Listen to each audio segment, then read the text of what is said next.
Hello, everybody, and welcome to WarCrafters for September 1st, 2024. It's Season 1, Episode 22. I am Mayor Watt, and that is the visualizer and voice for the sentient AI from the future. Good evening, hometown citizens. Welcome to WarCrafters. And today we're going to talk about Avowed, Click, Click, Dig, Atmospheric Rogues, Haunted Chocolatier, God Save Birmingham, Live Service Games, Indie Summer, Astro Botanica, The War Within Pets, Open World Move Mechanics. All of it's powered by ohmtown.com and brought to you by ohmTown. Let's see on the other side. I was going to try and come up with something witty, but you know what? See you soon.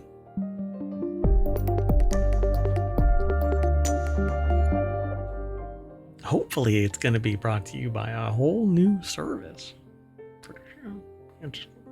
We'll see. Just keep on, everybody. I'm trying to pique everybody's curiosity so that everybody keeps on asking again and again. Hey, when are you going to do? What's this new thing? What's this new thing? What's this new thing? That's what I want. Really? Are you interested? It's about brewing, though. So if you're not into beer, then. Right, I wasn't sure what the connection was to WarCrafters. It's certainly connected to ohmTown. Yeah. Whole new domain. It's going to point at the company site. ohmTown company site. Anyway. So let's see. First article's over in Technology Today, which is not where this would normally land, but Avowed is a funny and action-packed RPG at Gamescom video. Obsidian's upcoming action RPG has some great voice acting and wit that is getting, not me excited, but the author of this article over at CNET. You doing okay? I am. I didn't know how many funny RPGs are out there. Yeah, there's funny RPGs, for sure.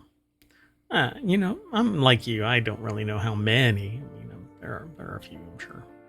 And a lot of RPGs have, maybe it's serious, but there's always like a joke or something like that in there. But yeah, that's true. So this article is over at cnet.com, as I said before.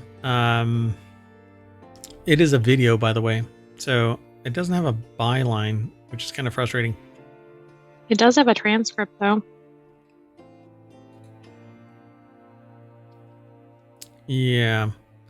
I'm going to play this and see what happens. They might flag it. I just don't know. But let's see. I'm going to rewind. And I'm going to let my gaming machine fly with this. I'm here at Gamescom and I just got done playing Xbox's upcoming RPG, Avowed. I'm outside of their booth now, and if you're a fan of Skyrim, pay attention. I spent about half an hour with the game, and while it doesn't have specific character classes, the demo let us choose between builds similar to Rogue, Mage, or what I chose, Barbarian. I was dual-wielding a sword and an axe imbued with ice magic. I did one side quest where I had to track down a missing relic and a group of warriors, before learning that the person sending me on the quest would double-cross me. Instead of talking it out, I chose to kill him instead, and this led to an optional boss battle where I was able to get away with his fire sword. The game is shaping up well, and the dialogue was a lot funnier than I expected. Avowed is coming out February 18th for Xbox and PC, and will be day one on Game Pass. We'll end that right there. That doesn't... I thought they were going to play some of the... like, it's funny part of the... Right. They didn't really focus on that. They didn't show any of that. I find that sus. Well, anyway, I am looking forward to Avowed. I can't wait for that. I don't know when it comes out. Let me check real quick. It's already in my wish list. February 18th, 2025. Dun, dun, dun. So, yeah, it's one of the most anticipated single-player games out there. So, looking forward to it. Again, you can go and watch this video and all the rest of them that are over at CNET via the link that's in our show notes over on ohmtown.com. And if you hit exclamation point WC, Omatron will throw out all of the articles that we are going to be talking about today. Avowed is the last one. Although Omatron tends to just throw the links out willy-nilly. Like you do it two random different order? ways. Yeah. I don't know why. It's actually in there as a linear submission, but as we go, like I used to throw them into the chat. Now I don't do that. I just have people. I mean, I suppose as long as they're there. Yeah. And they're in the show notes and the podcast. I have to do all of the podcasts from yesterday as well. So sorry, folks. I've shirked my responsibilities as mayor, but I had mayoral duties to attend to yesterday. All right. But I'll try and get them done, all of them done today. We'll see. Let's keep going. Click, click, dig, dig is a charming little pixelated idler, and I love idle games. I like chill games. I like being able to just sit there and hang out and click, click, dig, dig. So it says, okay, idle fans, I've got a new clicker for you. Click, click, dig. Dropped a new demo this week, and it's looking pretty much like your kind of thing. In it, your little guy, Diggy, and his friends are tunneling toward the center of various planets in search of special and rare materials. Special and rare materials you'll obviously use to dig deeper, faster, on even more planets. So it says, first off, it's very cute. The little guy's little guys, the animations are adorable. From the flopping fish to the squishy slime, exactly the kind of characterful.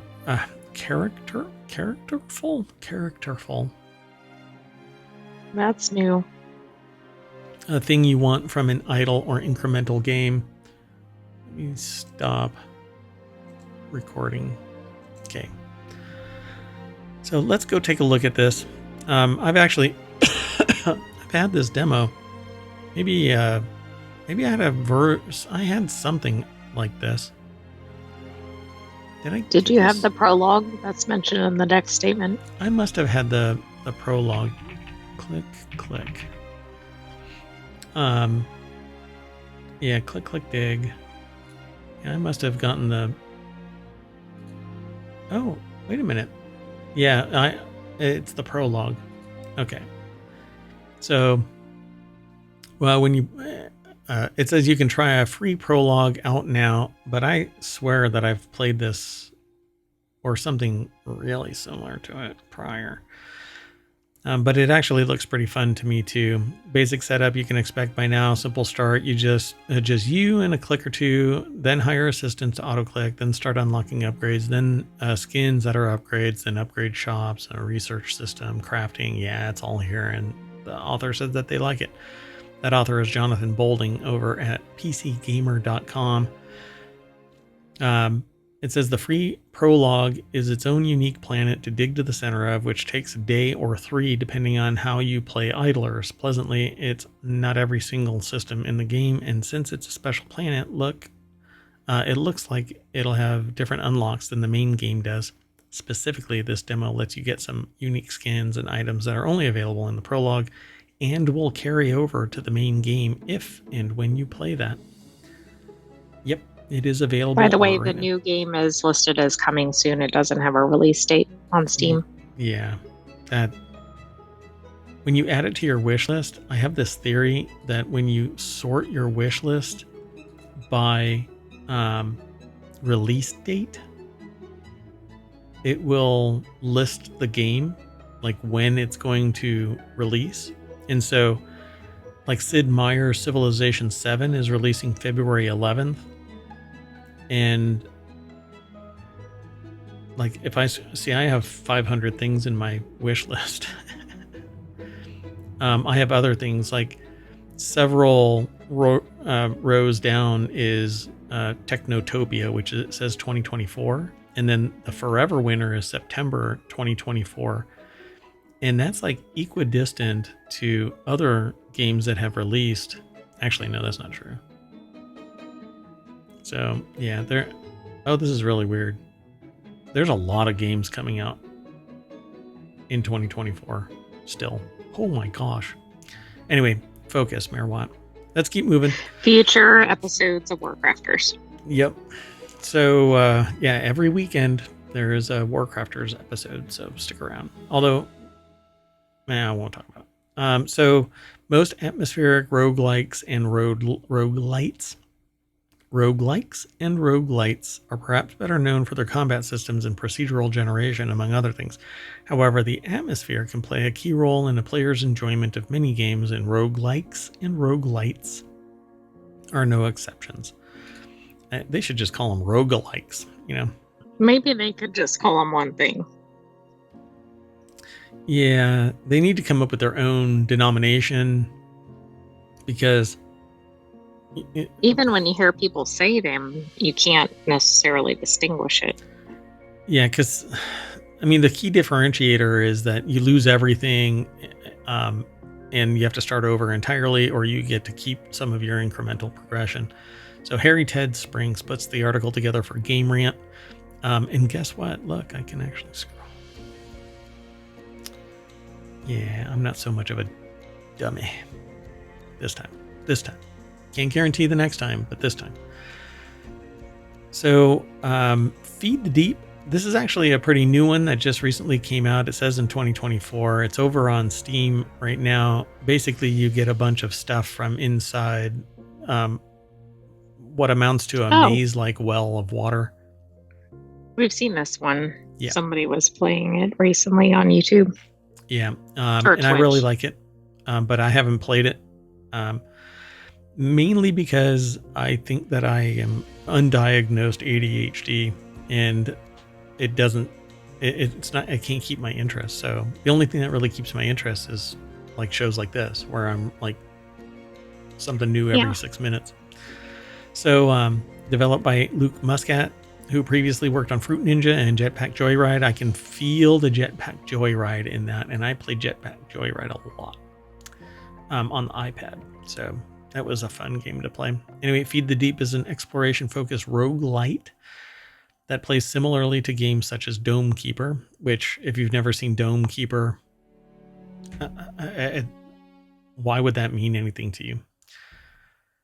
Anyway, it would have been the framing that I would have given. The readers should know every game out there. Every single game.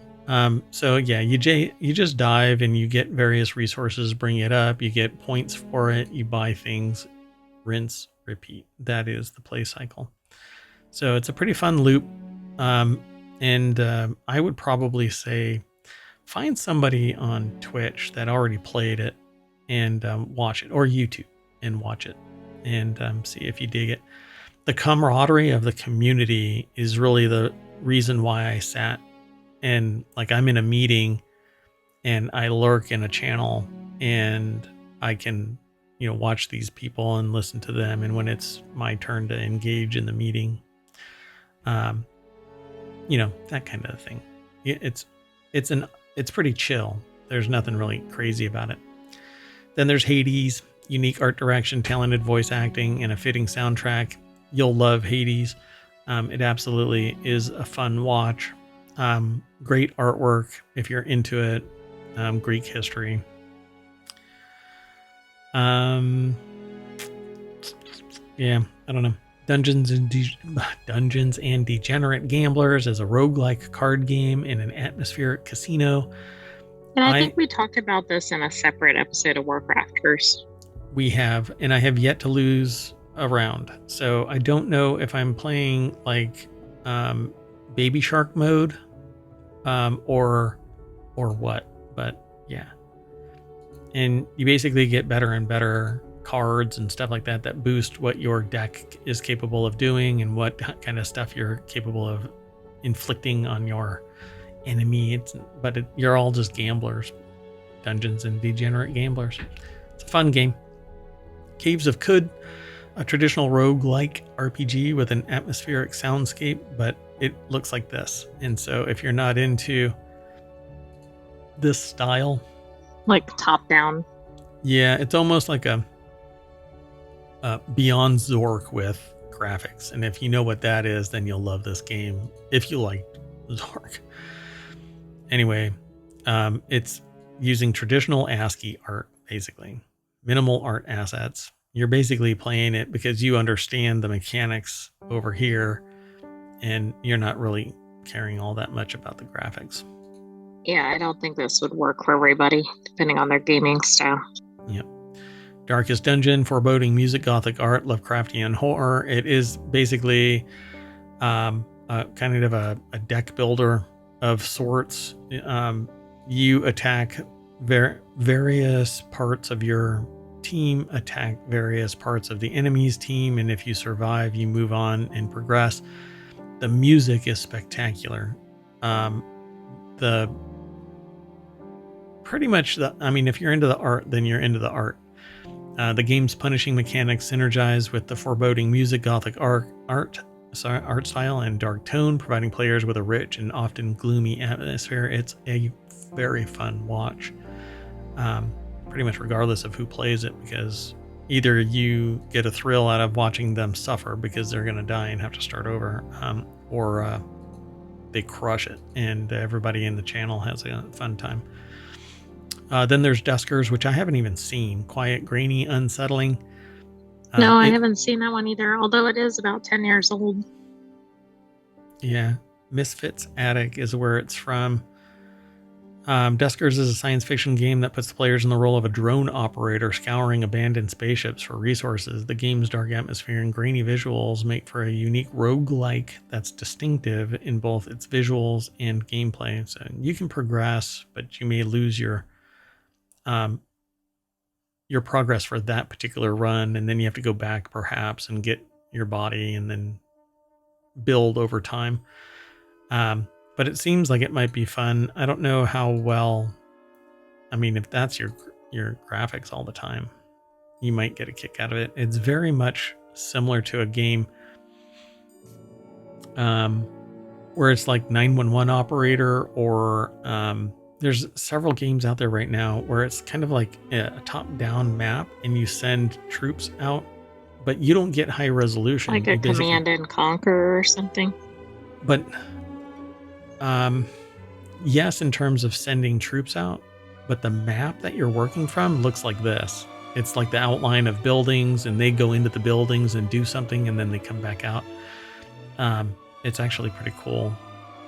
But it's a zombie game. The one that I'm talking about is a zombie game.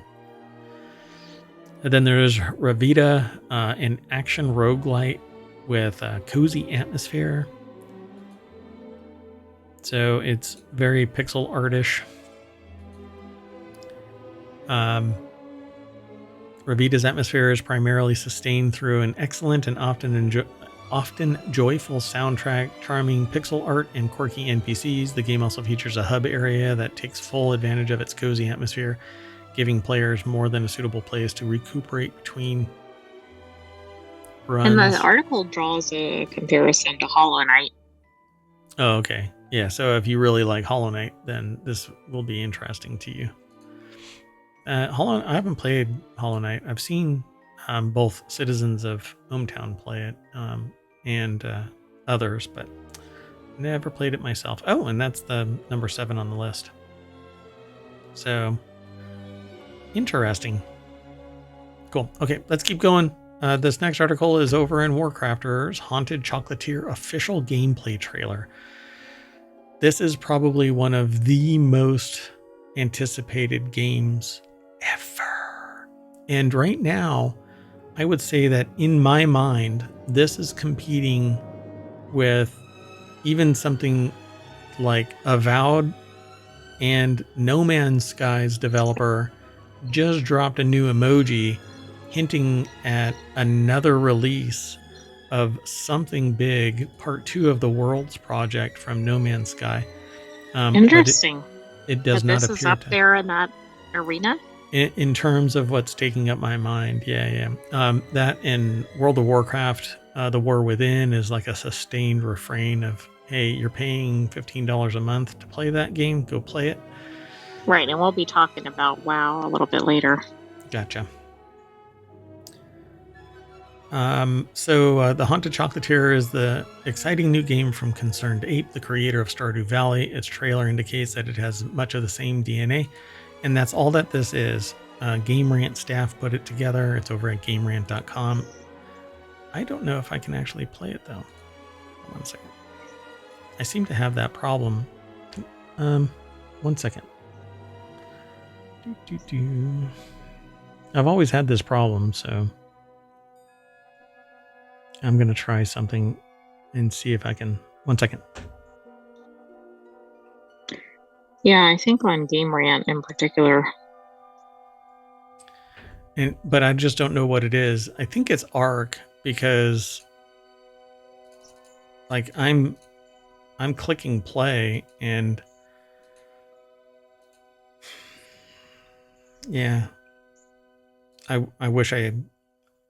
You won't run into it out there. I run into it because I'm using Arc, and so I think that you'll be fine.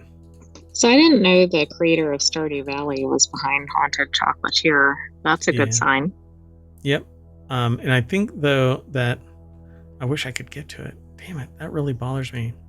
It has nothing to do with me not being signed in to the Game Rant account.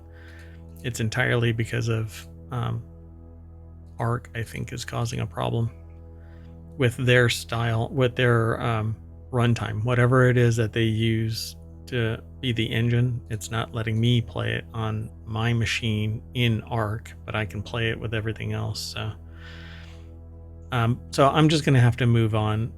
Essentially, Haunted Chocolatier is you become the owner of a chocolatier, a company, and you start interacting, and it's haunted, and there are like ghosts and stuff walking around, and it actually looks like it's pretty fun. But I'll have to revisit this and see if I can cross the wires so that y'all get to see this in the stream, and maybe I'll pull it next week and drag it forward. So let's keep moving though in the meantime. That way we're not wasting anybody's time. The next article is over in WarCrafters. Again, when you follow the link, you will be able to see that just fine, I'm sure. The next article though is over in WarCrafters. The title of this is "I am so here for this zombie game set in a medieval market town. One peasant and his pitchfork versus the zombie horde" looks to be the concept behind God Save Birmingham, the recently announced survival crafting game from Ocean Drive Studios. I'm here for it too. In fact, let me go over to Steam real quick. My wish list is out of control. Out of control. I think that I've already got this on my wish list. Yep. So we talked about a similar kind of game, I think. Well, I mean, in terms of first person, spooky, blah, blah, blah, zombie kind of a game, there's We Harvest Shadows is another game. I think that we talked about it earlier this week. But it says, with a short alpha trailer dropped this week at Gamescom and recently posted Steam page, God Save Birmingham will be a physics-based game set in a painstakingly recreated medieval market town. I'm actually waiting for an email from various places to get into their closed betas, but who knows if I'll Well, that would be cool. That would be great if one of these showed up. Well, the trailer shows a pretty normal looking dude dodging zombies through the muddy roads and fields of a medieval village, all while armed with little more than a pitchfork.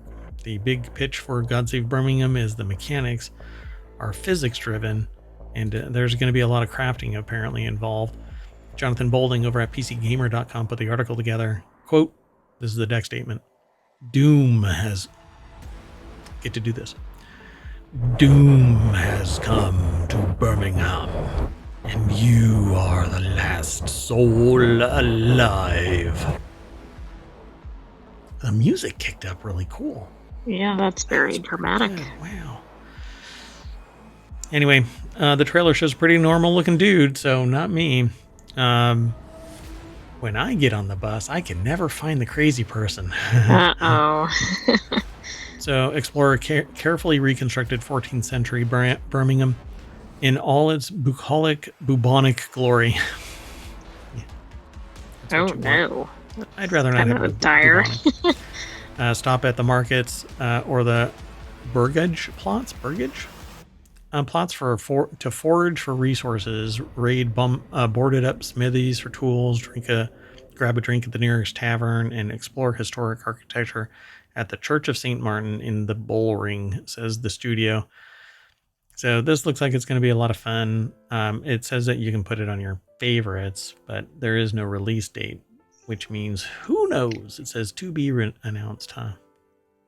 Right, but it's important to put things on your wish list, right? Because that helps. Correct. Yep. It lets everybody know. Not everybody. It lets Steam know that you're interested in it. And then when a game gets released, it ends up on the front page. And sometimes it ends up on the front page simply out of the wish list appeal. So definitely add it to your wish list. All right, let's keep going. Stop killing games. I mean, live service games that prove the model can work, but this is... No. I don't like this. I really don't. A model can work if they don't stop. It can work if they let it work. The problem is that they go, well, our profit margins aren't big enough, so we're going to mothball this. And then they don't release the server for local play or hosted play, right? And don't tell me about, skill-based matchmaking and all of that on the back end being the reason why you can't have a live service, blah, blah, blah. Look, if they can do it, then it can be bottled up and licensed to hosts so that they can sell the server as a live service rental. So, I mean, if I can host any other game on a remote server, then why can't I host a live service that is being mothballed? You're not using it anymore. Quit being dipshits.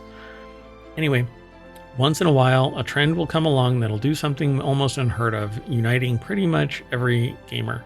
Unfortunately, these trends tend to unite gamers against them. In recent years, the trend has been shoehorning live service elements into a game, even if it doesn't seem to make any sense to do so. In fact, I need to pull something up. Hold on. I think it's called Tavern Keeper. Yeah, so there's this really, really fun game, and it's called Tavern Keeper. It's a single player game. Keep that in mind for a second. I want to go and pull something up. Yeah. So it's a single player game, and they've turned it into what amounts to a live service. And I don't know why, because when you run it, it runs de novo. And the reason why they put de novo is to stop pirates, but they're the ones that released a game previously as a pirated version publicly, and people used it. So no shit. Right. But They've now kind of perpetuated the environment. Yeah, and in my perception, they're now treating everybody as pirates and putting de novo on there. And the problem I have with de novo is that I block any unauthorized communication. And that game, when you block its communication out, stops entirely. And they say in their pinned article or their pinned comment in their discussion boards that they don't see it having any negative impact. Well, I can't play their demo at all. Yeah, that seems like a pretty strong negative impact. Yeah, and I'm not going to unlock ohmTown so that I can play a game that is a single player game that I'm going to pay for if I like the demo, right? That's why you have a demo. And if you don't remove de novo, then I'm not going to pay for it because I know that I'm not going to be able to play it and I'll ask for a refund. So I think it's just dumb. Live service at some point becomes a burden. That isn't a live service, by the way. Just don't hear me out. That is a side effect of reaching out into the internets and demanding that some live function takes place. A live service game has a financial burden perpetually as long as people are playing it. But people are buying the games in good faith with an expectation of performance. These are actually kind of legal terms there, guys. People, everybody out there. But I'm not an attorney, and I'm not your attorney, even if I was an attorney. So go consult with an attorney if you need an attorney, but I'm not the one. I'm given to the old Harvard try, but I never went to Harvard. So this is what you get. Anyway, so I don't see why anybody would champion live service games in perpetuity. No, I don't either. I just don't see how this benefits the user. Right. And by the way, the companies that sit there and tout live service, they tell you eventually, you never owned the game. You had a perpetual license to consume what we offer. Exactly, which is a problem because, as you've discussed, like if you have an actual physical game or a physical song or any number of things, you could pass it to somebody, but you can't do that with this. Yeah, I could sell it to somebody because I'm done with it. It's called first sale doctrine here in the United States. In other places, it's called something else, or it's not called anything because if you buy something, it's yours, right? But it's a little more complex when you're talking about other things. Again, live service. You can't hack a game that has a live service because it's cheating and you'd be impacting other players or impacting the performance of the service. It's the same reason why I think right to repair should have a limited range, not just everybody willy-nilly right to repair. Because a device that gets, well, I don't want to get into that, but that's another time, another place. So Fortnite's longevity now is not the time. Now is not the place. There's a time and a place for everything, and now is not the time, and here is not the place. But so the takeaways from this article by Robbie Mitchell over at GameRant.com is live service elements in games can be divisive, but success lies in enriching the gaming experience without alienating players. I don't think that has any, live service games are not divisive because they're live service games. They're divisive because on the fly, the game can change or be shut down, modified, hobbled, only to the benefit of the company, right? That's what makes it divisive, because some people are going to sit there and go, well, business has to do whatever. No.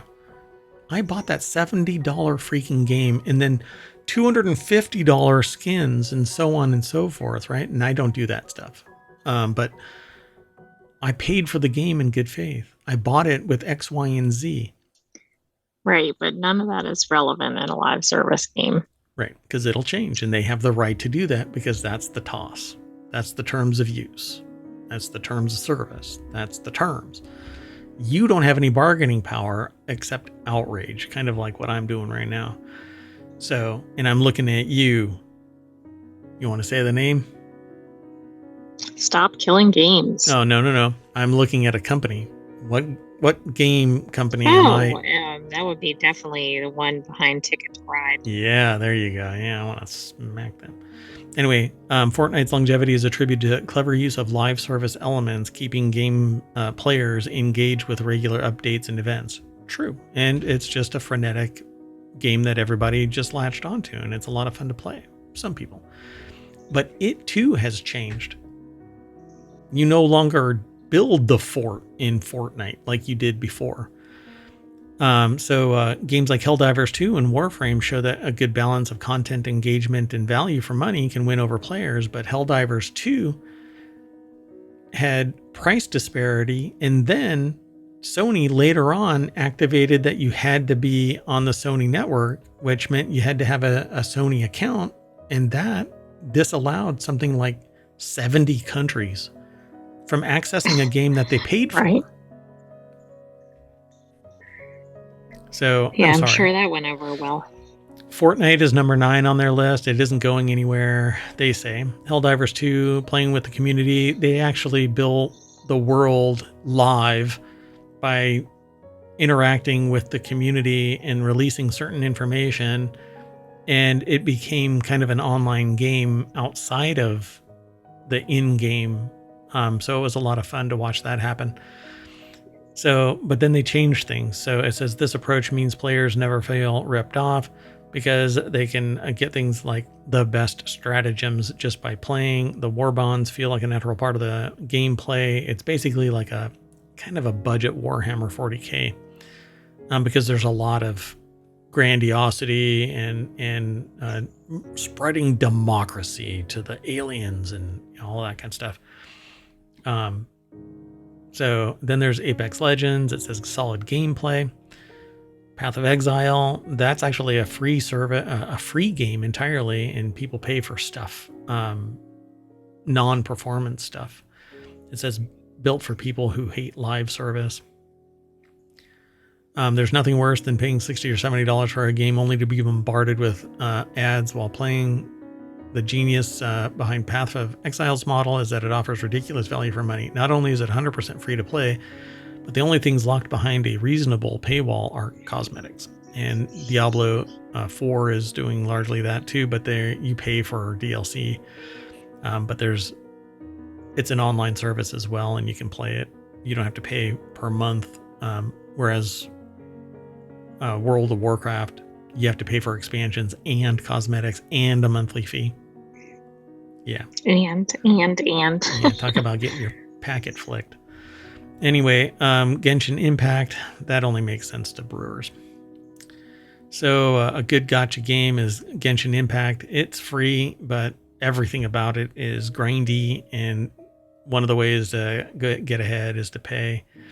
Rocket League is the same thing. You basically drive a car around, and it was paid, but now it's free to play. So, hey, screw you who paid for it. Warframe is very popular still to this very day. It's got a lot of skins.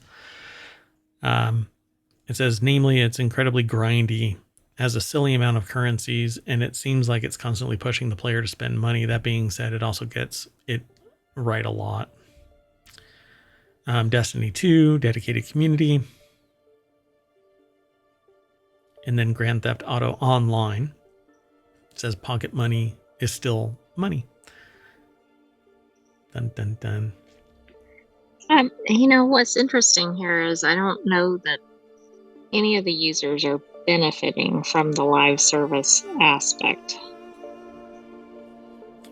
Yeah, what do you get out of it? Like, why couldn't any of these be in a non-live service model? Correct. Yeah. Particularly games like Grand Theft Auto, you shouldn't have to be online. I should be able to spin up my server locally and allow everybody to connect to me. In some games you can do that, in others not, but I don't see why every game can't be both a local server and a live service that if I want to connect to their network, then fine, I'll connect to it. But I don't get it. I'd pay $100 more if I get access to the server and I can run my own server. Gone are the days where I need something like Ultima Online. It was so beyond, my 13-year-old brain as to running a server. Nowadays, there are 8-year-olds that are sitting there hacking into NASA and saying, hey, the Starliner really shouldn't go up to space. Oh, no. Too soon. Let's keep going. Again, I think we're, what is it called?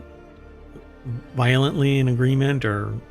Right, furious agreement. Furiously in agreement that live service games shouldn't be only live service. It should be an option.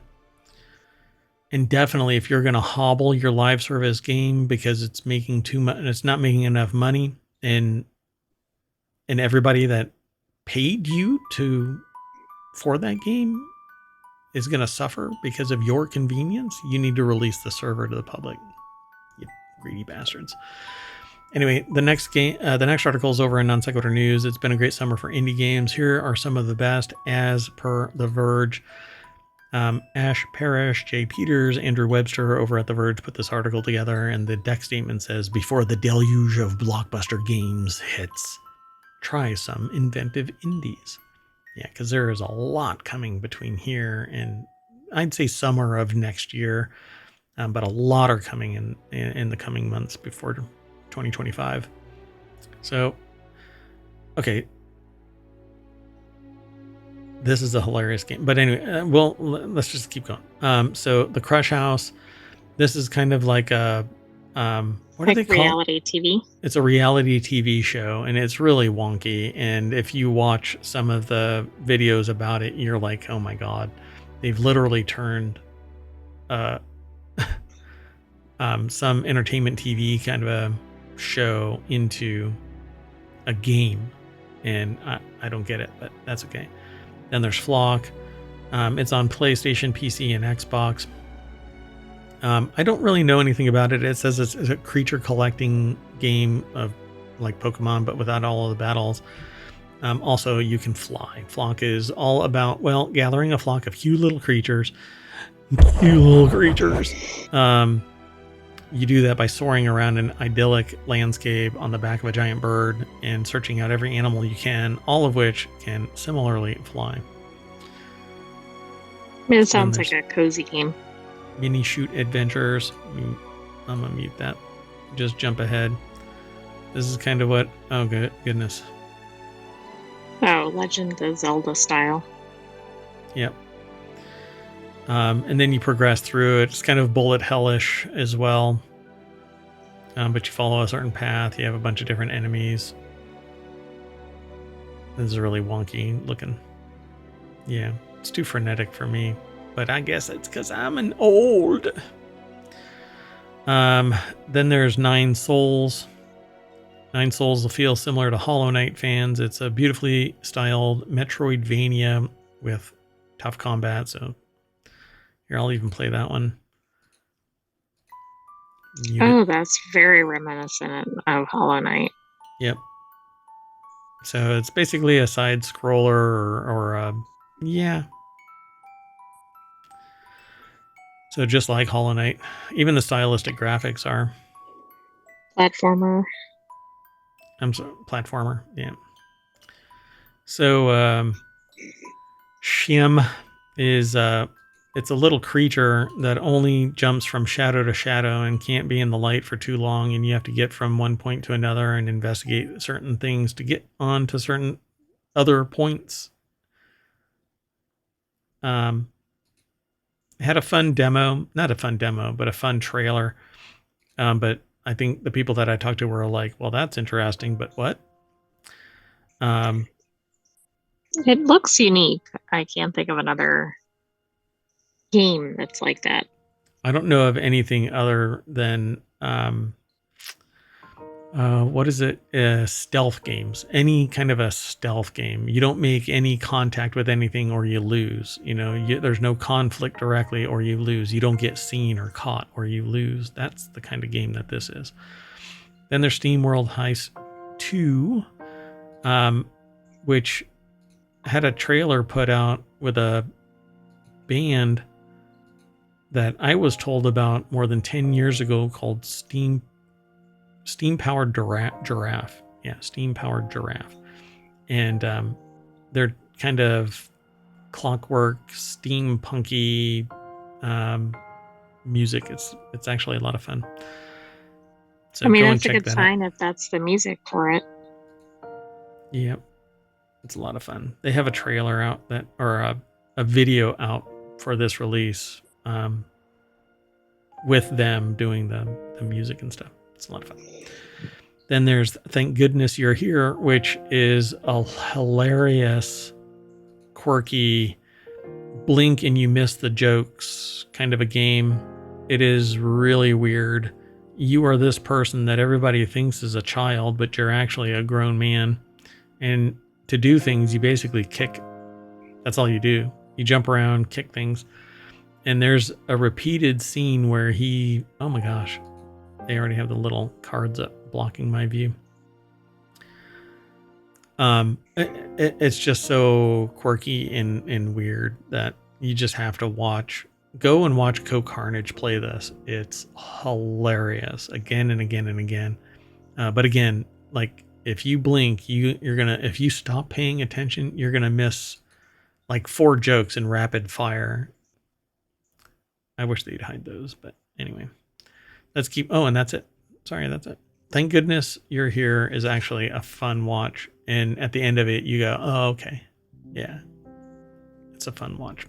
I don't know about playing it because there's a loop that is too repetitive for me. But if you enjoy it, that can overcome that repetitive play loop because just enough happens that you're like, oh, okay. Right. To keep it interesting. Yeah. I'm trying to find an actual scene where by the end of it, you go, oh, that poor person. Hold on. They're right.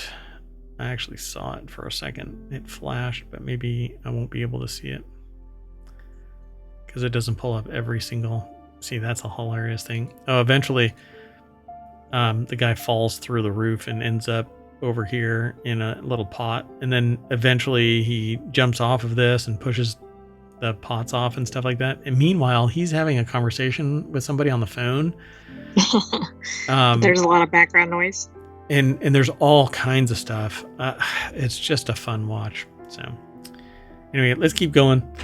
This next article is over in WarCrafters. This upcoming survival game promises an unusual twist. You're an alien botanist who's crash landed on Earth 300,000 years ago. It's called Astrobotanica. I've been actually watching this, waiting for it to show up. And in the last 24 hours, maybe something has changed. I know that it... Sorry. I don't think it has a trailer. Yeah. So I've been waiting for this to show up. Instead of playing a human trying desperately to survive in an alien environment, you're an alien facing the same challenge on Earth in the very distant past. Yeah, that's a good twist. Yeah, they flipped the script, so to speak. So Andy Chalk over at PCGamer.com put the article together. Deck statement says, on a mission to save your world, you ended up stuck on ours. Dun, dun, dun. And I'll play a little bit of it. It's from Space Goblin Studio. And it's a first-person game. I actually played a little bit of this at some point. And you basically have to scan plants and then you pick them up. And certain things help you and other things hurt other things. And so you eventually have to figure out how to repair your ship and get out and get other resources throughout it. That was a very limited time frame where I played the game. But it was fun. Entertaining because it made weird noises and stuff like that. It says on the upside, local Neanderthals are friendly, or at least reasonably so. You'll be able to learn bits and pieces of their language and help them deal with injury and disease, and in return they might hook you up with tools, building materials, and other resources useful for survival. Also interesting is what sounds like a layer of role-playing laid atop the survival game. The Astrobotanica Steam page says players will develop their own unique characters through a 6-branch progression system consisting of planetary knowledge, research, investigation, management, adaptation, and learning. It's an anagram, by the way, and it spells primal. Uh-huh. So it is a single-player game, though, which... for me, I like single-player games with the option of being multiplayer. And survival crafting games, I think, are a lot more fun when you can play it with others, even though I rarely do, because I rarely have time to play with others. But when I do, I want it as an option. So it says, form and navigate your unique path by leveraging your habits and obsessions into mastering the game challenges in your personal way, developer Space Goblin Studio said. So it sounds like it's Subnautica. Kind of a thing. Have you played Subnautica? Yeah. And there's a loop there as well where you go and get resources, come back and craft something, and build your character over time so that you can actually survive and then get off of whatever it is you're on. So, I mean, it's a fun thing. But again, I suffer from this problem where if I do the same thing too long. I was going to say too many games in the wish list. Correct. Might be fun. And the AI doesn't really play games, so let's keep moving on then.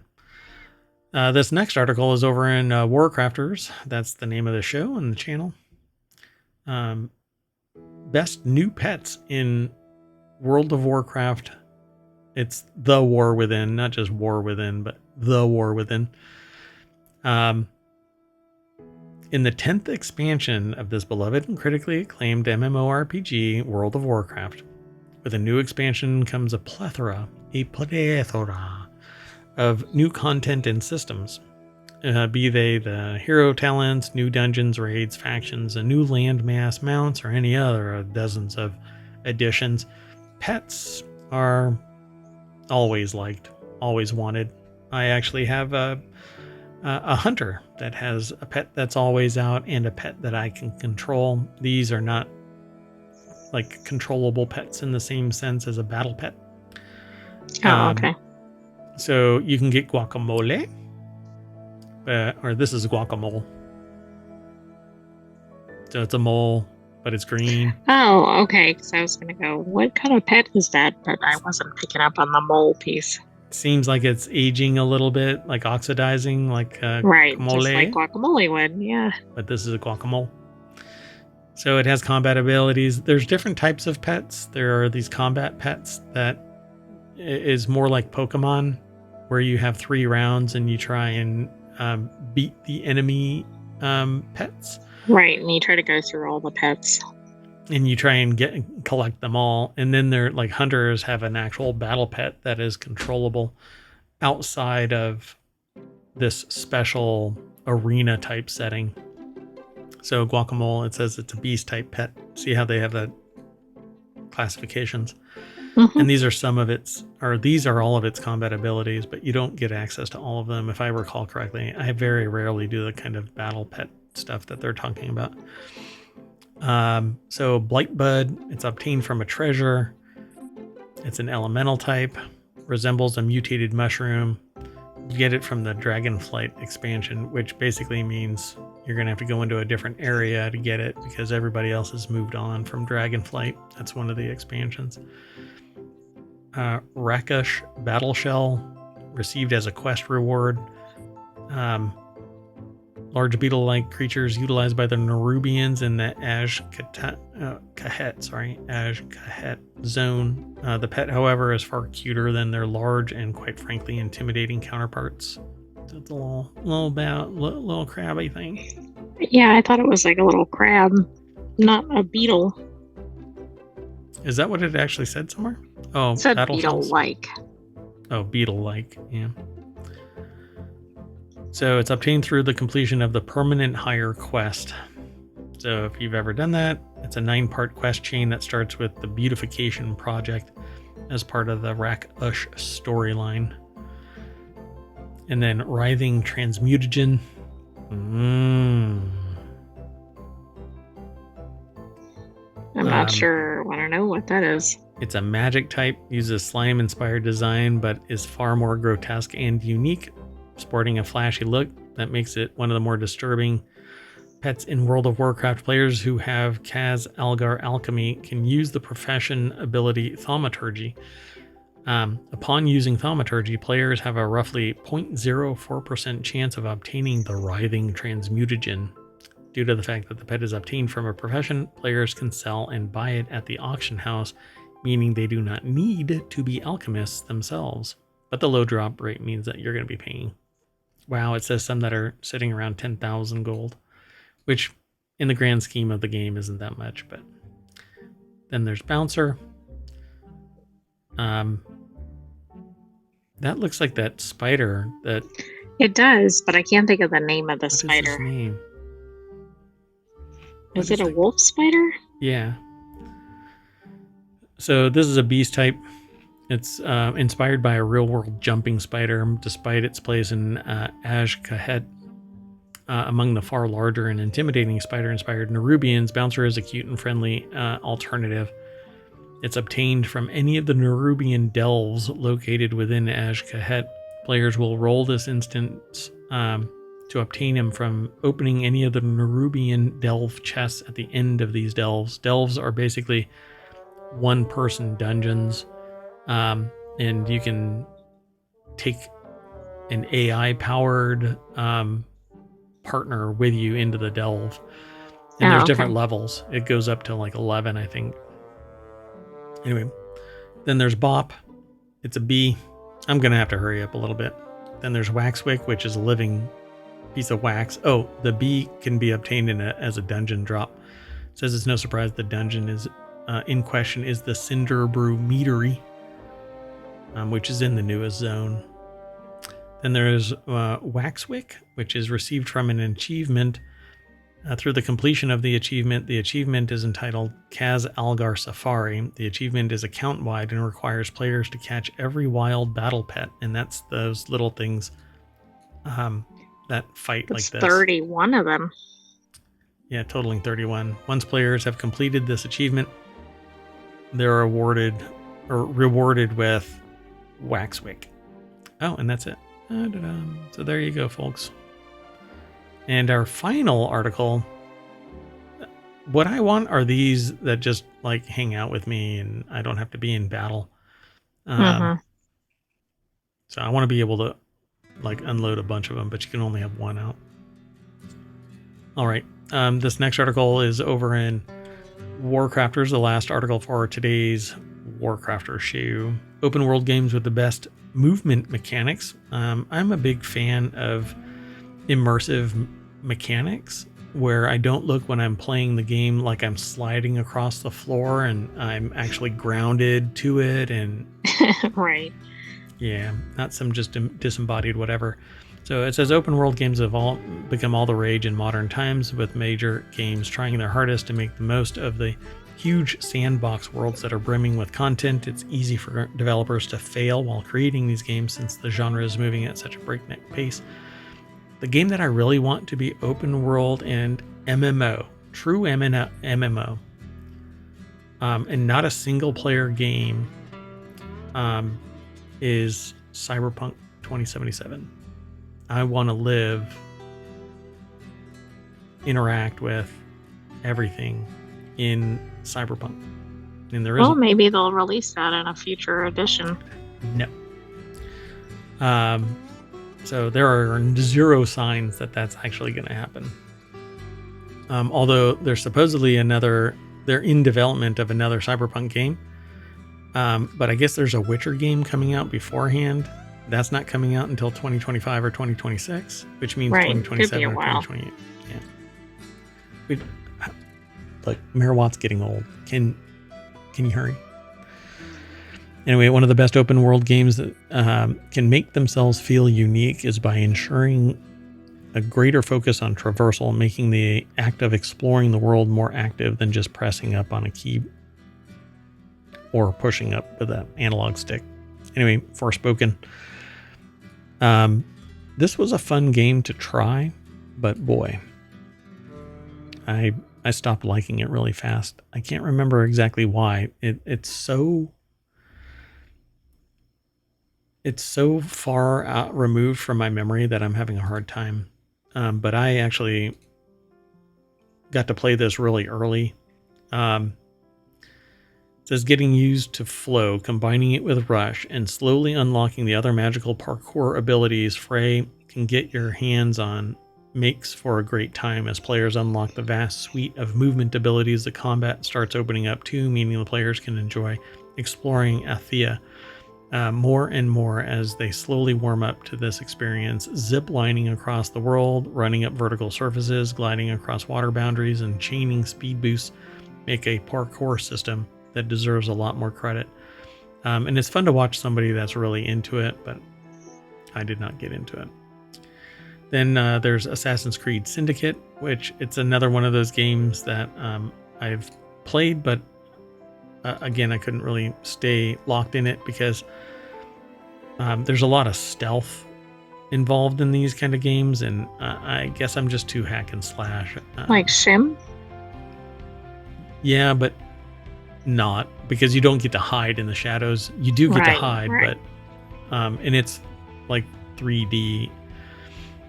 So, and you go and assassinate people, and that's just really not what I don't know, it seems weird. dedicated buttons You for don't have free run. moral ambiguity, yeah. Yeah, really, just like Gross Point Blank. Gross Point Blank, yeah. Marvel's Spider-Man 3 is number 3 on their list. You can fly Spider-Man anywhere. 2. Spider-Man 2. I'm sorry. Number 3 on the list is Spider-Man 2. You can swing anywhere, so it's a lot of fun. And there's a lot of verticality, obviously. And I'm then surprised in the game, that one isn't number 1 because of that. yeah, I don't know how much of a like on rails it is in reality, like going from one place to another. And then there's lots of combat movement mechanics because depending on what your instructions are on the controller, you're swinging around things, grabbing things with your web, smashing people with those things that you grab with your web, sticking them to walls, all kinds of stuff. It's a lot of fun to watch. Infamous 2, never even saw this. Moving coal around the overworld is a blast, according to the authors. It's a PS3 game, so that's why I'm not a console gamer. Says it's a shame that Infamous series has seemingly been forgotten, even if the masses have hailed Sucker Punch's work on Ghost of Tsushima. Cole McGrath is a gritty and engaging protagonist who serves as the heart of the first game in more ways than players might assume. Regardless of which powers players opt for, the traversal of this game hinges on Cole's grasp over his electrical powers. So he's like a superhero, I guess. And it sounds like it's kind of parkour. Yeah. Players use power lines to zoom across the map, glide to reach elevated surfaces, use Assassin's Creed-esque parkour system to scale buildings. Then there's Batman Arkham Knight. And that's the last one. And it says in this, gliding and grappling around the city of Gotham feels better than ever, with Batman moving swiftly and efficiently. Along with this, the addition of the Batmobile lets players enjoy a vehicle that can destroy almost anything in its path and feel super satisfying to control. Drifting around corners before shooting out of the Batmobile to glide around the world of Gotham is immensely gratifying and shows why Arkham Knight is still a massive achievement despite its questionable design choices, which I guess you have to play it. I guess you have to be a game design critic.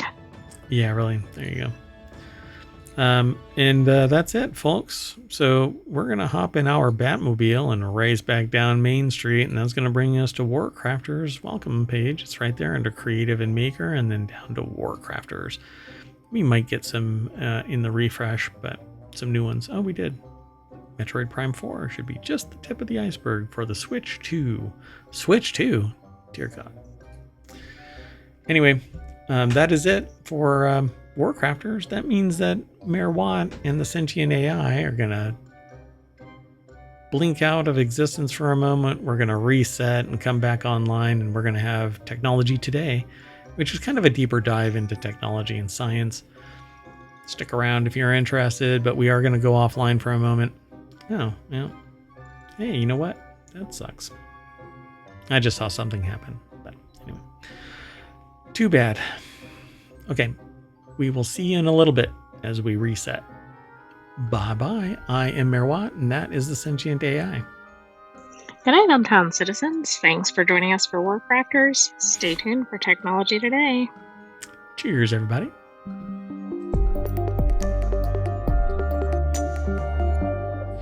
See you around.